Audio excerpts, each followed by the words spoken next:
नमस्कार, स्वागत है आप सभी का। मैं हूं आपके साथ आस्था कौशिक। कोरोना की दूसरी लहर में जो कोहराम मचा, उसका हर कोई गवाह रहा। उत्तर प्रदेश में जो ऑक्सीजन को लेकर हाहाकार मचा, वो तस्वीरें भी हर किसी ने देखी। लेकिन अब ऑक्सीजन संकट लगभग खत्म हो चुका है और यूपी में रिकॉर्ड ऑक्सीजन सप्लाई हो रही है, जिसकी सराहना नीति आयोग भी कर चुका है। और यूपी का ये मॉडल अगर हिट हो पाया है तो एक खास अफसर की वजह से, जो ना सिर्फ सीएम योगी के विश्वास पर खरे उतरे, बल्कि अवनीश अवस्थी का ये मॉडल देश में मिसाल बन चुका है। कैसे ऑक्सीजन संकट से प्रदेश को निकाला, वो कौन से एक्शन जिससे ये मॉडल बाकी राज्यों के लिए मिसाल बन गया। आखिर इन चंद दिनों में ये करिश्मा कैसे संभव हो पाया, सीधा उन्हीं बेमिसाल अधिकारी से जानते हैं। हमारे साथ इस वक्त ACS home Awanish Awasthi ji live जुड़ रहे हैं। बहुत बहुत स्वागत है सर आपका एबीपी गंगा पर। जी, थैंक यू। और सबसे पहले मैं सवालों की शुरुआत करूं, अपने दर्शकों को हम बताना चाहते हैं सर आपके पास आएंगे, लेकिन दर्शकों को हम बताना चाहते हैं कि अवनीश अवस्थी जी हमारे साथ इस वक्त ऑक्सीजन कमांड सेंटर से जुड़े हुए हैं, जिसको रातों रात लोक भवन में स्थापित किया गया था। उस वक्त जब एकदम से क्राइसिस हुई थी, उन्हीं के नेतृत्व में इस ऑक्सीजन कमांड सेंटर को स्थापित किया गया। और अब ये एक ऐसी जगह बन चुका है जहां से हर एक मूवमेंट पर नजर रखी जाती है। मसलन कहां से कितनी ऑक्सीजन आ रही है, आगे इसको कैसे डिस्ट्रीब्यूट किया जा रहा है, और इस पर सीधे नजर रखते हैं अवनीश अवस्थी जी, जो हमारे साथ लाइव जुड़े हुए हैं। सर, सबसे पहले हम आपसे जानना चाहेंगे कि आखिर फिलहाल ऑक्सीजन के लिहाज से यूपी कहां खड़ा है, हमारी स्थिति क्या है, क्या पर्याप्त ऑक्सीजन है या हम सरप्लस में चल रहे हैं? देखिए, मैं बस पहले तो ये बताना चाहूँगा कि लगभग 22-23 अप्रैल के आसपास जब ये ऑक्सीजन की डिमांड एकदम से बढ़ी, तो माननीय मुख्यमंत्री जी ने अपनी टीम 9 की बैठक में पहला निर्णय तो ले लिया कि सभी विभाग जो ऑक्सीजन से जोड़ सकते हैं उनको जोड़ा जाए और एक कमांड सेंटर यानी एक पूरा कंट्रोल रूम सेंट्रल बनाया जाए। उन्होंने गृह भाग को जोड़ा, क्योंकि सभी प्रशासनिक और पुलिस अधिकारी हम लोग जो है मैनेज करें।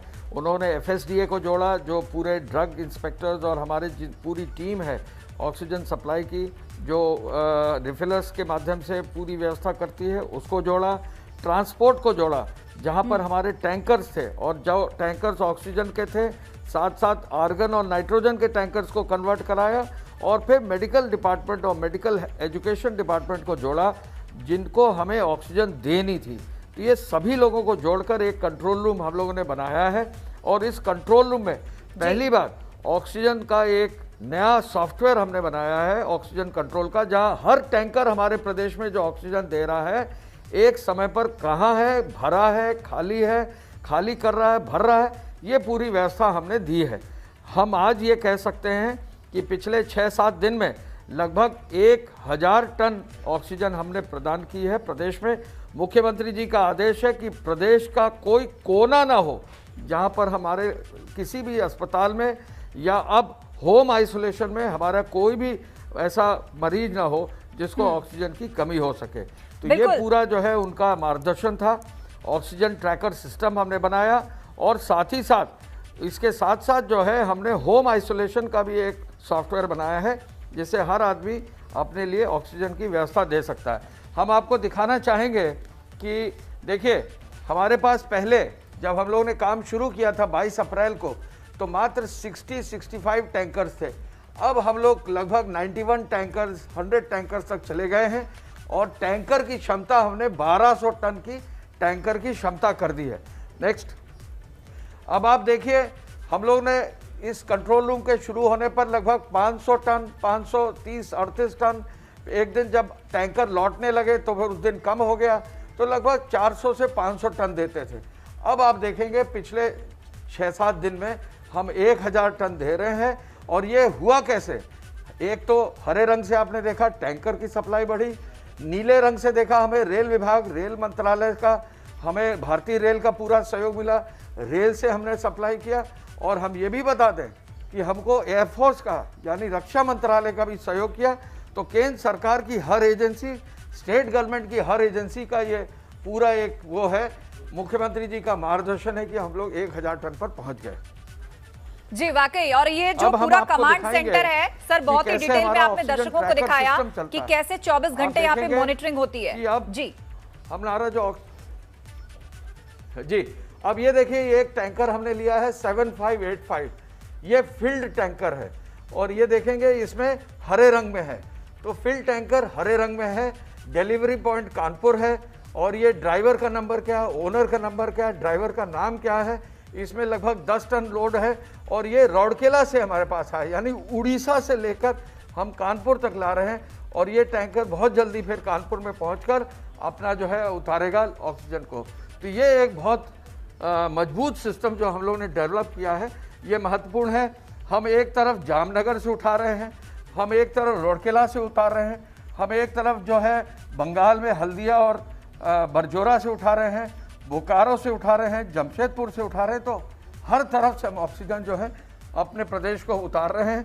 हमारा प्रदेश बड़ा है, वाराणसी से लेकर नोएडा गाजियाबाद तक बड़ा प्रदेश है, तो इस पूरी व्यवस्था को बनाने में ये हमारा सहयोग कर रहा है।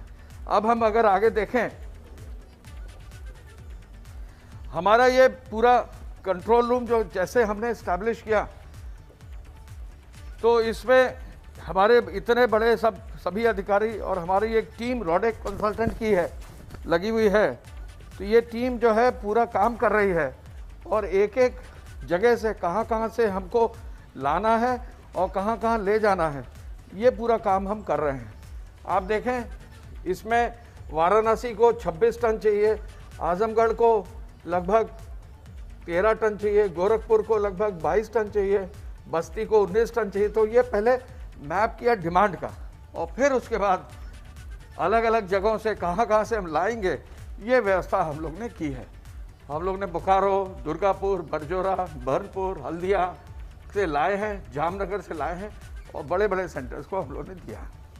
बिल्कुल, बहुत ही क्लैरिटी नजर आ रही है सर, पूरा प्लान बहुत ही स्पष्ट तौर पर नजर आ रहा है और मुझे लगता है कि कोई आम आदमी भी यदि देख रहा होगा तो उसको समझ आएगा कि जिले के हिसाब से आपने हर डिस्ट्रिक्ट की जरूरत को अलग से कोच किया है और वहां पर पहुंचने वाला कौन सा ट्रक है, वो किस जगह पे है, कहां से आ रहा है, उस सबकी पूरी ट्रैकिंग यहाँ पर रखी जा रही है। लेकिन सर, अभी आपने एक ग्राफ दिखाया था जिसमें जिले के हिसाब से आपने ऑक्सीजन जरूरत का जिक्र किया था, क्या ये पर डे की रिक्वायरमेंट है? हर एक जिले के लिए पर डे सुनिश्चित कर रहे हैं आप इतनी सप्लाई, या कुछ दिन के लिए काफी होता है ये?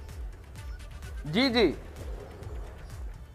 जब 1000 टन हम बांटते हैं 75 जनपदों में, तो लगभग हर जनपद के लिए एवरेज में 12 से 15 टन आता है। तो बड़े जनपदों में ज्यादा लगती है, छोटे जनपदों में कम लगती है, तो ये पर डे की सप्लाई है। वाकई किस दिन किस जिले में कितनी ऑक्सीजन जाएगी? और सर, थोड़ा सा और मैं आम आदमी के लिहाज से स्पष्ट समझना चाहूं, मान लीजिए कोई व्यक्ति होम आइसोलेशन में है, तो उसको यदि ऑक्सीजन सिलेंडर चाहिए या उसे यदि ऑक्सीजन रिफिलिंग करानी है, तो उसके लिए क्या सिस्टम है, क्या व्यवस्था है कि जल्द से जल्द उसकी भी ऑक्सीजन सप्लाई सुनिश्चित हो सके? देखिए, इसके लिए भी मुख्यमंत्री जी ने आदेश दिया कि होम आइसोलेशन में जो भी हमारे पेशेंट्स हैं उनको ऑक्सीजन मिले, तो लगभग 5 दिन पहले उसकी भी एक व्यवस्था बना दी गई है। हर जिले में होम आइसोलेशन के पेशेंट्स के लिए निर्धारित एक या एक से अधिक जगह है, रिफिलर के यहाँ वो अपना जो है ऑक्सीजन सिलेंडर लेकर जाए और तुरंत तत्काल वहाँ व्यवस्था हो जाए। गाजियाबाद में, मेरठ में, पश्चिमी उत्तर प्रदेश में, लखनऊ में कल हम लोग ने लगभग 5000 पेशेंट्स को ऑक्सीजन सिलेंडर दिया है। लगभग औसत यही है, लगभग 29 मेट्रिक टन ऑक्सीजन हमने केवल होम आइसोलेशन के पेशेंट्स को दिया है। जी, और सर, ये पूरा जो आपने कमांड सेंटर हमें दिखाया, टीम्स लगी हुई हैं वहां पर, 24 घंटे आप लोग ट्रैक रख रहे हैं कि ऑक्सीजन जो है वो कौन से स्टेट से आ रही है, फिर यूपी में वो कहां इकट्ठा हो रही है, फिर फर्दर आगे किस तरह आप उसको डिस्ट्रीब्यूट कर रहे हैं। तो क्या 24/7 ऑपरेशन चल रहा है इसका ये पूरा? ये पूरा सिस्टम हमारा 24/7 चल रहा है और ये सिस्टम हमारे लिए जो सॉफ्टवेयर एजेंसी है, मनीष त्यागी जी हमारे साथ में है, रोडेक कंसल्टेंट्स ने बनाया है। ये लोग बड़ी कंपनीज जैसे फेडरल एक्सप्रेस वगैरह जो पूरा सप्लाई चेन मैनेजमेंट करते हैं, ऐसे मॉडर्न लोगों को, मॉडर्न कंपनीज को हम लोगों ने करा है और ये बिल्कुल निःशुल्क उन्होंने ये काम करके हमको दिया है। उन्होंने कहा है कि देश की सेवा के लिए वो सामने आना चाहते, खुद आए और खुद उन्होंने ये सॉफ्टवेयर बनाया और इसको आगे भी डेवलप करते जाते हैं। इनफैक्ट जो हमारा ट्रक का जो सॉफ्टवेयर है, टैंकर का सॉफ्टवेयर है, अब चूंकि उसमें जीपीएस लगा है तो हमको जीपीएस से ही पता लग जाता है कि टैंकर हमारा स्पीड से चल रहा है या रुक गया है या कहीं पर जो है लेट चल रहा है, तो हर चीज़ एक एक मॉनिटर होती है। ये जो ट्रैकिंग सिस्टम है, इससे लगभग 40% हमारी जो है आउटपुट ऑक्सीजन की बढ़ गई है। जी बिल्कुल, आपने विस्तार से बताया कि अलग अलग स्टेट से हम जो ऑक्सीजन मंगा रहे हैं उनको कैसे डिस्ट्रीब्यूट किया जा रहा है, लेकिन ऑक्सीजन प्लांट्स के बारे में अगर मैं जानना चाहूं कि हॉस्पिटल्स में या फिर किसी डिस्ट्रिक्ट में क्या कुछ ऐसे प्लांट्स भी लगाए जा रहे हैं कि उनकी खुद की डिस्ट्रिक्ट्स की अपनी भी कैपेबिलिटी या अपनी भी कैपेसिटी डेवलप हो O2 को लेकर? जी देखिए, प्रदेश सरकार में जैसा मैंने अभी बताया, मुख्यमंत्री जी डेली इसको अपनी टीम 9 में मॉनिटर करते हैं। हमारे यहाँ लगभग 20-22 ऑक्सीजन प्लांट्स पहले ही हॉस्पिटल्स और मेडिकल कॉलेजेस में लगे हुए हैं। 14 नए प्लांट्स पीएम केयर में भारत सरकार से प्राप्त हुए, वो भी अब नए लग रहे हैं। लगभग 5 से 6 उसमें स्थापित हो गए हैं। इसके अलावा जो है 23 प्लांट्स ऐसे हैं जो NHM के स्टेट के फंड से जो है स्थापित किए जा रहे हैं, उनमें भी बहुत तेज़ी लगाई जा रही है। इसके साथ साथ आपको बता दें, शुगर मिल में जो शुगर मिल्स हैं, और शुगर मिल्स ने CSR के अंतर्गत हमको जो है हर जिले में एक नया ऑक्सीजन प्लांट के लिए दिया है अस्पताल में। अब तक लगभग 50 से अधिक जिलों में शुगर मिल के CSR से भी जो है हमको व्यवस्था ऑक्सीजन की हो रही है नए प्लांट्स की। और साथ ही साथ एक नई चीज़ हम उपयोग में कर रहे हैं कि शुगर मिल या डिस्टिलरीज में जहां पर ऑक्सीजन बनाई जा सकती, इस तकनीक को भी ट्राई कर रहे हैं, और उसमें भी हमको जो है बहुत जल्दी सहायता मिलेगी और नया टेक्नोलॉजी का इस्तेमाल करेंगे। साथ साथ हमारी जो UPCDA यानी यूपी इंडस्ट्रियल डेवलपमेंट अथॉरिटी है, ये जो है पूरा एक ऑक्सीजन ग्रिड भी तैयार कर रही है और लगभग 7-8 स्थानों पर लॉन्ग टर्म ऑक्सीजन प्लांट्स बनाने के लिए लैंड भी अलॉट कर रही है, जिससे भविष्य में हमको किसी तरह की कोई कठिनाई कभी भी ना हो।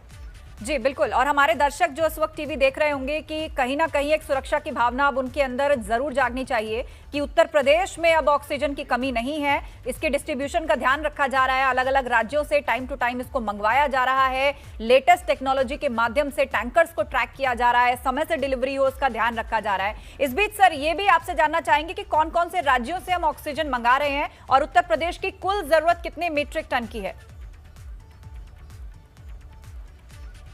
देखिए, हम लोग जो मंगा रहे हैं अभी, हम लोग अपने राज्य में हमारा प्रोडक्शन है, हमारे कुछ आउटपुट पॉइंट्स उत्तराखंड में हैं, लेकिन जो हम एक्स्ट्रा जो हमारे लिए विशेष रूप से व्यवस्था हम कर रहे हैं वो झारखंड से कर रहे हैं, बोकारो से और जमशेदपुर से। साथ साथ हम बंगाल से कर रहे हैं, जहां पर हम 3 या 4 स्थानों से ला रहे हैं, और रोडकिला यानी उड़ीसा से भी ला रहे हैं, और गुजरात के जामनगर से भी ला रहे हैं। हम लोग अब कोशिश कर रहे हैं कि एक ट्रेन हम लोग जमशेदपुर से चलाकर मुरादाबाद मेरठ तक ले जाएं, तो उसका भी फर्क पड़ेगा कि हम लोग ईस्टर्न इंडिया से अगर हम पश्चिमी उत्तर प्रदेश तक ऑक्सीजन ट्रेन से ले जाएंगे तो हमारी तेजी और बढ़ जाएगी। बिल्कुल सर, ऑक्सीजन डिस्ट्रीब्यूशन में हमने देखा कुछ ऐसी भी खबरें आई कि इसकी कालाबाजारी देखी गई, जरूरतमंदों तक ना पहुंचकर या उन्हें बहुत ज्यादा हाई कॉस्ट पर मजबूरी में खरीदनी पड़ी क्योंकि स्वास्थ्य गिर रहा था, परिस्थिति ऐसी थी। तो अब जब आपूर्ति हमारे पास पूरी है, डिस्ट्रीब्यूशन इतनी तेजी से हो रहा है, तो कालाबाजारी ना हो, इससे रोकने के लिए किस तरह के कदम उठाए जा रहे हैं? देखिए, शुरुआत में ही कालाबाजारी में यूपी पुलिस ने बहुत अच्छा काम किया। जहां भी शिकायत मिली वहां पर प्रभावी कार्रवाई की। हम लोग ने ऑक्सीजन की अकेले नहीं, दवा की जो वितरण में भी कालाबाजारी थी, गाजियाबाद में, कानपुर में, लखनऊ में, सभी जगह कार्रवाई की। मुख्यमंत्री जी ने कहा है कि इस कोविड कैंपेन में कोई कालाबाजारी करेगा तो NSA लगा दीजिए। तो ये काम भी हम लोग ने किया है, तो कहीं चूकेंगे नहीं, कार्रवाई करेंगे। और अब आप खुद ही देखेंगे कि काफ़ी हद तक जो है ये शिकायतें भी इसलिए कम हो गई हैं क्योंकि बहुत सख्ती से जो है उनके खिलाफ कार्रवाई भी की गई। बिल्कुल, एक और सर इसी से जुड़ी हुई छोटी सी समस्या लोगों की वो ये कि अगर ऑक्सीजन है तो लोगों के पास सिलेंडर नहीं है, उसकी कमी पड़ गई, या कुछ लोगों ने डर की वजह से कि हमें भविष्य में जरूरत ना पड़ जाए, सिलेंडर जो थे वो वापस नहीं किए। तो ऑक्सीजन है और सिलेंडर्स की कमी ना हो, इस दिशा में भी क्या कुछ सोचा जा रहा है? देखिए, हमें तो पब्लिक से अपील करनी चाहिए कि जिस भी पेशेंट को, अगर उनके पेशेंट का ऑक्सीजन में उपयोग हो गया तो सिलेंडर स्वतः भाव से अपने जानने वालों को दे दें, या वापस जो है जहां फिलर्स हैं उनको उपलब्ध करा दें। तो इसमें तो टीम एफर्ट सबका होना चाहिए, कोई भी अपने घर पर ना रखे। अगर उपयोग हो गया तो उसका उपयोग करने के लिए दूसरों को भी उपलब्ध कराएं। अपने रेजिडेंट वेलफेयर एसोसिएशन के माध्यम से आसपास किसी और को ज़रूरत हो तो उसको उपलब्ध कराए। तो इसमें तो सबको एक सामूहिक रूप से जो है सहयोग करना पड़ेगा। ये एक नेशनल इमरजेंसी है, सबका सहयोग लेना पड़ेगा। हम तो आपके माध्यम से अपील भी करेंगे कि जहाँ भी जो भी सिलेंडर जिसके पास है और अब उपयोग नहीं हो रहा है तो जरूर जो है किसी न किसी रूप में उपयोग करने के लिए लोगों को जमा करवा दें। बिल्कुल, शहरों तक ये ऑक्सीजन पहुंच गई है, लेकिन सर जो हमारी अगली चुनौती है वो गांव से जुड़ी हुई है। शहरों में रहने वाले लोग तो फिर भी अवेयर हैं, वो ऐप डाउनलोड कर सकते हैं, ट्रैक कर सकते हैं, 4 लोगों को फोन कर सकते हैं, उन तक पहुंच सकते हैं। लेकिन अब गांव में जिस तरह से कोरोना पैर पसार रहा है तो वहां इसकी आपूर्ति को सुनिश्चित करने के लिए किस तरह के कदम उठाए जाएंगे? देखिए, हम लोग ने पहले तो जो मंडल मुख्यालय हैं उनको केटर फॉर किया। अब हम आपको बताएं, शाहजहाँपुर जैसे ज़िले में, लखीमपुर जैसे ज़िले में, संत कबीरनगर जैसे ज़िले में, उन्नाव जैसे ज़िले में, रायबरेली, अमेठी, सुल्तानपुर, इस तरह के जो ज़िले हैं इनको भी हम जो है महोबा जैसे ज़िले में, इनमें भी हम सीधे लिक्विड ऑक्सीजन दे रहे हैं, जिससे कि उन ज़िलों में सिलेंडर भरकर अस्पतालों को उपलब्ध कराया जा सके, ग्रामीण अस्पतालों को भी उपलब्ध कराया जा सके। राज्य सरकार में मुख्यमंत्री जी ने यह भी आदेश दिया है कि ग्रामीण क्षेत्र में CHCs और PHCs में भी ऑक्सीजन सिलेंडर लगाकर ऑक्सीजन बेड्स तैयार किए जाएं।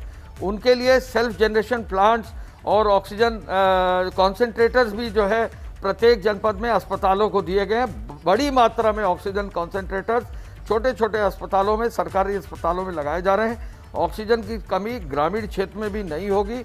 जब हम पूरा व्यवस्था देखते हैं तो ग्रामीण क्षेत्र में भी हम लोग सिलेंडर के माध्यम से ऑक्सीजन की व्यवस्था सुनिश्चित करा रहे हैं और उसको भरने के लिए हर जिले में ऑक्सीजन उपलब्ध करा रहे हैं। जी बिल्कुल, तो अब एक आम आदमी को ऑक्सीजन की किल्लत यूपी में नहीं होगी, चाहे वो अस्पताल में हो या फिर घर पर रहकर होम आइसोलेशन में अपना ट्रीटमेंट ले रहा हो। कम से कम ऑक्सीजन और रिसोर्सेज की कमी उसे नहीं होने दी जाएगी। और ये सब कुछ कैसे सुनिश्चित कराया जा रहा है, खुद हमारे साथ ACS ग्रे अवनीश अवस्थी जी जुड़े हुए हैं। उन्होंने पूरे ऑक्सीजन कमांड सेंटर को दिखाया और कैसे मैप के माध्यम से कहां से ऑक्सीजन आ रही है, कैसे इसे आगे भेजा जा रहा है, बहुत ही विस्तार से दिखाया कि कैसे यूपी सरकार इस दिशा में काम कर रही है।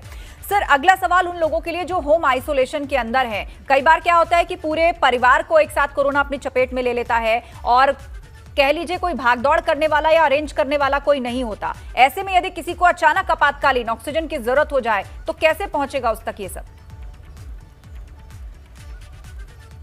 देखिए, उत्तर प्रदेश में मुख्यमंत्री जी का एक पूरा जो प्लान है इंटीग्रेटेड कमांड कंट्रोल सेंटर में, उसमें हर दिन जो है कमांड कंट्रोल सेंटर से होम आइसोलेशन के पेशेंट्स को फोन करने की व्यवस्था है। होम आइसोलेशन पेशेंट्स को फोन करके उनकी ज़रूरत की चीज़ें पूछी जा रही हैं, उनको मेडिकल किट भेजा जा रहा है, डॉक्टर्स की सलाह भी जो है वो मोबाइल के माध्यम से ले सकते हैं। तो जो भी होम आइसोलेशन में लोग हैं, यदि वो अपने कंट्रोल रूम को ये बता दें कि ये आवश्यकता है तो वो भी व्यवस्था जो है हम लोग कर सकेंगे। निश्चय ही इसमें जो है जो ये पूरा इंटीग्रेटेड कमांड कंट्रोल सेंटर है ये व्यवस्था सुनिश्चित करेगा। सर, नीति आयोग ने तारीफ की है इस पूरे मॉडल की जो आपने यहाँ पर स्टैब्लिश किया है, और ऑक्सीजन की कमी ना आए, कैसे ये पूरा जो कंट्रोल रूम है वो आप लोग देख रहे हैं, 24/7 आप चला रहे हैं। नीति आयोग ने इसकी तारीफ की और यहाँ तक कहा जा रहा है कि अभी दूसरे राज्यों के लिए भी एग्जाम्पल बन रहा है। तो क्या आप बताना चाहेंगे या क्या टिप्स आप दूसरे राज्यों को देना चाहेंगे या एडमिनिस्ट्रेशन को क्या मैसेज देना चाहेंगे कि ऐसी सरप्लस स्थिति हर राज्य में हो, पूरे देश में हो जल्द से जल्द? देखिए, केवल हम ये कहना चाहेंगे कि अगर साइंटिफिक मैनेजमेंट हो, एक टीम एफर्ट हो, हमारे मुख्यमंत्री जी जिस तरह टीम 9 में डेली उसको मॉनिटर करते हैं, वो अगर व्यवस्था के अनुरूप जो है हो और कार्रवाई अगर कायदे से हो जाए तो व्यवस्था में बहुत सुधार हो सकता है। हमारी इस पूरी व्यवस्था से लगभग 40% का सुधार हुआ है। और हम ये जरूर कहेंगे कि हमारा सॉफ्टवेयर जो प्रदेश का है वो किसी भी प्रदेश को अगर चाहिए तो हम निःशुल्क उसको देने के लिए तैयार हैं। बहुत बहुत शुक्रिया सर, एबीपी गंगा के साथ जुड़ने के लिए और विस्तार से बताने के लिए कि आखिर कैसे ऑक्सीजन सप्लाई जो है अब यूपी में पूरी हो चुकी है और लोगों को घबराने की, डरने की, कम से कम पैनिक ऑक्सीजन के लिए लेने की जरूरत नहीं है। बहुत शुक्रिया सर। तो हमारे साथ जुड़े हुए थे ACS ओम अवनीश अवस्थी जी, जिन्होंने पूरे ऑक्सीजन कमांड सेंटर को दिखाया और ये बताया कि पूरे प्रदेश में अब ऑक्सीजन की कमी नहीं है और किस तरह जल्द से जल्द समय से ऑक्सीजन भेजी जा रही है।